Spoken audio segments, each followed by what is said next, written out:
Pas eu le temps de changer les chevalets. Nous avons monsieur l'ambassadeur du Yémen, nous avons Wassim Nars qui est un journaliste très connu, Romain Caillet également, nous avons Achraf Rifi qui était ministre de la police au Liban et qui donc pourra nous parler de la justice au Liban et qui pourra donc nous parler du Hezbollah en connaisseur.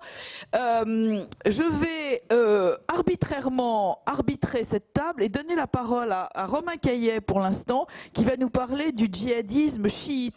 Parce que je crois que ça va vous intéresser pendant les 45 minutes, vous allez rester là. Et puis ensuite, on reprendra le cours normal et je vais demander à Jean-Charles Brizard de nous excuser un tout petit moment, d'avoir modifié sa table. J'espère qu'il va pouvoir rester pour nous parler de son sujet qui est aussi extrêmement important. Romain, vous avez la parole pour 8 minutes. D'accord. En Syrie et en Irak. J'expliquerai plus loin la nuance entre djihad et djihadisme. Lorsqu'il est question du terrorisme islamiste d'inspiration chiite, et plus particulièrement du Hezbollah, la mémoire collective de notre société française renvoie généralement aux attentats ayant ensanglanté Paris dans les années 80, notamment celui de la rue de Rennes en 86 et bien entendu l'attentat à Beyrouth du Drakkar en octobre 1983 où périrent 58 soldats français. À l'énoncé de ce rappel historique, certains observateurs ont souvent tendance à considérer qu'il s'agit du passé et qu'il serait préférable de ne parler que de l'ennemi d'aujourd'hui, c'est-à-dire les groupes djihadistes sunnites, plutôt que de sans cesse se remémorer celui d'hier. Pourtant, le terrorisme islamiste d'inspiration chiite est toujours d'actualité. Rappelons que si le Hezbollah a été placé en 2013 sur la liste des organisations terroristes de l'Union européenne, c'est en raison de son implication dans un attentat à Burgas, en Bulgarie, sur le sol européen. C'est donc bel et bien un terrorisme qui est aujourd'hui d'actualité.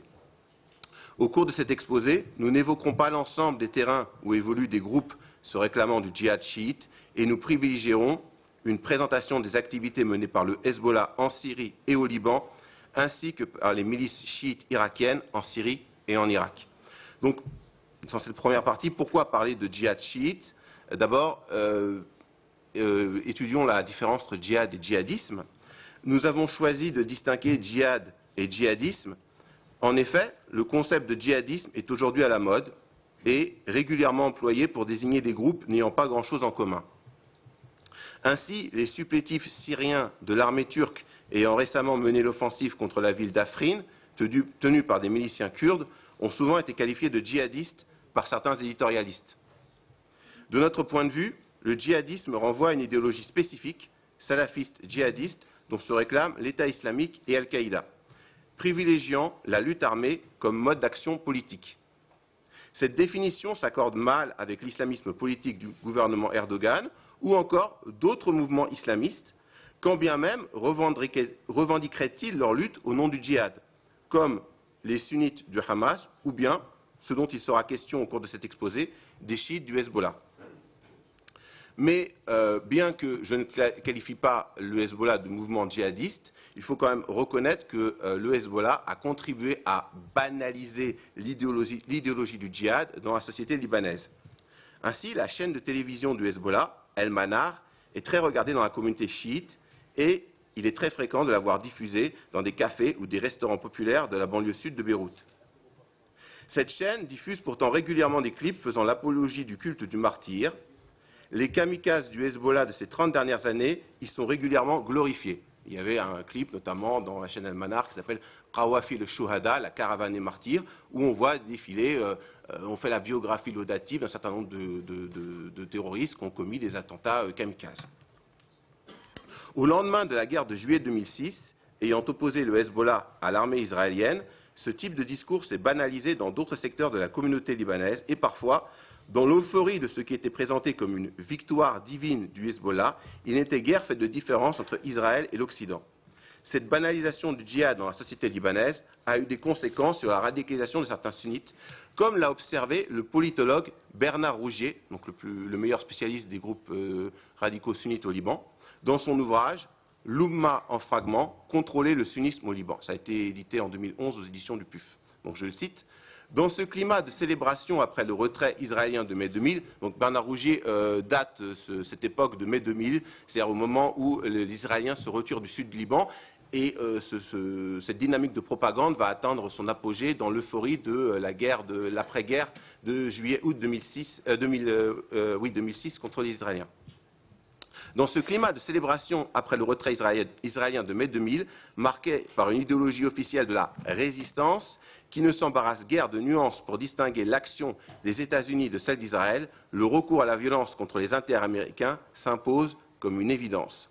Donc, on va voir comment le Hezbollah utilise le concept de résistance pour banaliser son idéologie du djihad dans la société libanaise, mais en même temps, comment, parallèlement à ça, il mène un double discours. Devant ses partenaires chrétiens ou musulmans sécularisés, le Hezbollah qualifie sa lutte de résistance, muqawama, s'intégrant dans un axe plus large dit de la mumanara, que l'on peut traduire par front du refus, dont les pièces maîtresses seraient le régime syrien de Bachar al-Assad et, bien entendu, la République islamique d'Iran. Au sein de la communauté chiite, dans les assemblées religieuses du Hezbollah, il est toujours question de résistance, mais bien entendu davantage encore de djihad. Ainsi, il n'est pas rare d'observer dans des quartiers de la banlieue sud de Beyrouth, fief du Hezbollah, de nombreuses affiches publicitaires vantant les mérites religieux obtenus par celui qui arme un moudjahid, c'est-à-dire un combattant du djihad, en finançant notamment son équipement. Encore récemment, en janvier 2018, une affiche publicitaire dans la banlieue de Robeiri, donc c'est une commune collée à Beyrouth au sud, comportait notamment le hadith du prophète « Men jahaza ghaziyan faqad ghaza », ce qui signifie « celui qui a équipé un combattant a participé au combat », c'est-à-dire qu'il bénéficiera lui aussi des faveurs accordées aux combattants dans l'au-delà. Ce double discours du Hezbollah concerne également les motifs de son djihad en Syrie.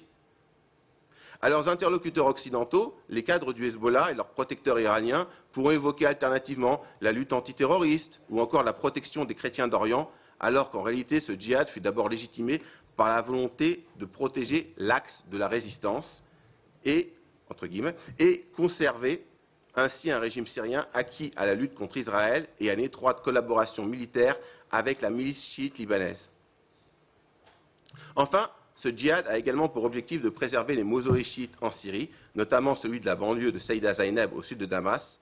Toutefois, dans l'esprit des combattants chiites, ce djihad n'est pas que défensif. Il est également l'expression d'un sectarisme chiite, comme nous allons le voir dans la seconde partie de cet exposé. Donc, dans la seconde partie, je prends au miroir le djihad chiite, au miroir du djihad sunnite, en abordant dans un premier temps la question du sectarisme. Si l'on ne peut pas comparer l'antichisme radical de l'État islamique et d'Al-Qaïda à un certain antisunnisme qui se développe en Syrie dans les brigades du Hezbollah ou des milices chiites irakiennes, on constate néanmoins certaines similitudes dans le discours entre les djihadistes sunnites et les milices chiites irakiennes. Ainsi, en miroir de l'expression rawafid, désignant de façon péjorative les chiites, le terme nawasib, qui désigne les sunnites dans le lexique du chiisme fondamentaliste. En décembre 2015, le leader de Harakat Hezbollah Nujaba, donc ce n'est pas ni le Hezbollah libanais, ni les Kataïb Hezbollah, donc la branche irakienne du Hezbollah, c'est un nouveau groupe qui a été fondé en 2013, qu'on appelle Nujaba ou Harakat Hezbollah Nujaba. Donc le leader de Harakat Hezbollah Nujaba, Akram Karbi, a tenu les propos suivants dans une mosquée du sud d'Alep, dans une localité qu'il venait de prendre. Mort au Nawasib, nous avons remporté une victoire contre l'ennemi américain, sioniste, bédouin et nasibi. Autre élément du discours sectaire mis en avant par ces milices chiites, la rhétorique de la vengeance contre les Omeyyades, en référence au califat de Damas. Bon, comme vous savez, ou vous ne savez pas, le califat abbasside avait mis sa capitale à Bagdad et le califat qui l'avait précédé, le califat Omeyyade, l'avait installé à Damas. Donc ce califat Omeyyade de Damas, considéré dans l'historiographie chiite comme l'oppresseur des descendants du prophète vénéré par le chiisme. Donc ce califat qui est considéré comme oppresseur dans la tradition chiite. Sur plusieurs vidéos en ligne, on voit des miliciens chiites, libanais ou irakiens, maudire les Omeyyades en réclamant vengeance pour Zainab, la fille de Ali. Donc cette fille qui aurait été opprimée selon l'historiographie chiite. Donc ils maudissent les Omeyyades et réclament vengeance pour Zainab avant de bombarder une position tenue par des rebelles syriens, donc syriens considérés comme des descendants des Omeyyades. Le mausolée de Zainab, fille de Ali, situé dans la banlieue sud de Damas, menacé au début de la guerre civile par les rebelles syriens, est d'ailleurs devenu le centre de plusieurs brigades chiites internationalistes, dont les combattants viennent du monde entier, parfois même d'Afrique noire. À ceci près que, effectivement, si on parle véritablement de djihad global chez les sunnites, où il y a vraiment des combattants venus des quatre coins du monde, pour le djihad chiite, c'est quand même plutôt un djihad régional plus que global. Donc si contrairement au sunnisme, il n'existe pas de réel djihad global dans le chiisme, on constate néanmoins l'existence d'un djihad régional chiite se jouant des frontières du Moyen-Orient. En Irak, les liens sont anciens entre le Hezbollah libanais et les milices chiites locales. Le cas de Ali Moussa Daqdouk est à cet égard éloquent. Capturé en 2007 par des soldats américains, donc en fait il était impliqué dans la mort d'au moins 5 Marines, il est libéré en 2012, près d'un an après le départ des troupes américaines. Alors, les Américains jusqu'au bout ont empêché la libération de ce terroriste, mais après les pressions des milieux chiites, des milieux chiites radicaux, les pressions de l'Iran sont devenues tellement fortes qu'il a finalement été libéré en 2012. Durant son séjour en Irak, Ali Moussa Daqdouk fut le conseiller des Asaib al-Haq, une milice dont le leader, Qais el-Khaz'ali, avait déclaré en mai 2017 « Nous allons établir une pleine lune chiite et pas seulement un croissant chiite ». Cette déclaration faisait bien entendu référence à la formule du croissant chiite utilisée par le roi de Jordanie pour désigner, au lendemain de la chute de Saddam Hussein, la nouvelle dynamique chiite allant de l'Iran au Liban via l'Irak et la Syrie.